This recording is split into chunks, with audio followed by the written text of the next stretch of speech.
life every day. നമ്മളിന്ന് റെയിനൂട്ടിക്ക് ഇവിടെ ഒരു ഇനാഗ്രേഷൻ ഉണ്ടായിരുന്നു. ഇവിടുത്തെ ഗസ്റ്റ് ആയിട്ട് വിളിച്ചതായിരുന്നു. അപ്പോൾ ഇത് വടകരയാണ് കേട്ടോ നമ്മൾ നിൽക്കുന്നത്. അപ്പോൾ ഇവിടെ ഇനാഗ്രേഷനൊക്കെ കഴിഞ്ഞതിന് ശേഷം കാണാൻ പറ്റിയ നല്ലൊരു സ്പോട്ട് അന്വേഷിച്ചപ്പം കണ്ടത് സ്ഥലമാണിത്. ഇതിനെന്താ എന്താ വാനു പറയുക? Sand bag beach. അതാണ് നല്ല രസമുണ്ട് കാണാൻ. വരികയാണെന്നുണ്ടെങ്കിൽ കാണാൻ പറ്റിയൊരു സ്പോട്ടാണ് കേട്ടോ.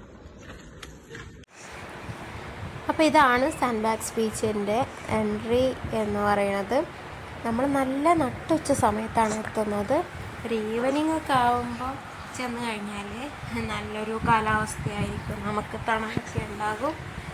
പിന്നെ ഞാനൊരു വ്ളോഗ് എടുക്കണമെന്ന് വിചാരിച്ചിട്ടൊന്നും എടുത്തതല്ല, നമ്മൾ ജസ്റ്റ് റീൽസ് എടുക്കാൻ വേണ്ടിയിട്ട് കുറച്ച് ഷോർട്സ് എടുത്തു. ആ കൂട്ടത്തിൽ ഇതെന്തായാലും ഒന്ന് ഷെയർ ചെയ്യാമെന്ന് തോന്നിയത് കൊണ്ട് പിന്നെ ഒരു കൊച്ചു വീഡിയോ ആക്കിയിട്ട് ചെയ്തതാണ്. അപ്പോൾ നമ്മുടെ പട്ടി ഷോ ആണ് ഇപ്പോൾ കണ്ടുകൊണ്ടിരിക്കുന്നത് നിങ്ങൾ.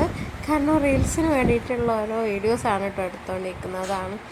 പിന്നെ അപ്പോൾ എന്തായാലും നല്ലൊരു സ്പോട്ടാണ്. ആരെങ്കിലും വടകര പ്രദേശത്ത് വരുവാണെങ്കിൽ നമുക്ക് പോയി കാണാൻ പറ്റിയ നല്ലൊരു ആംബിയൻസുള്ള ഒരു സ്ഥലം.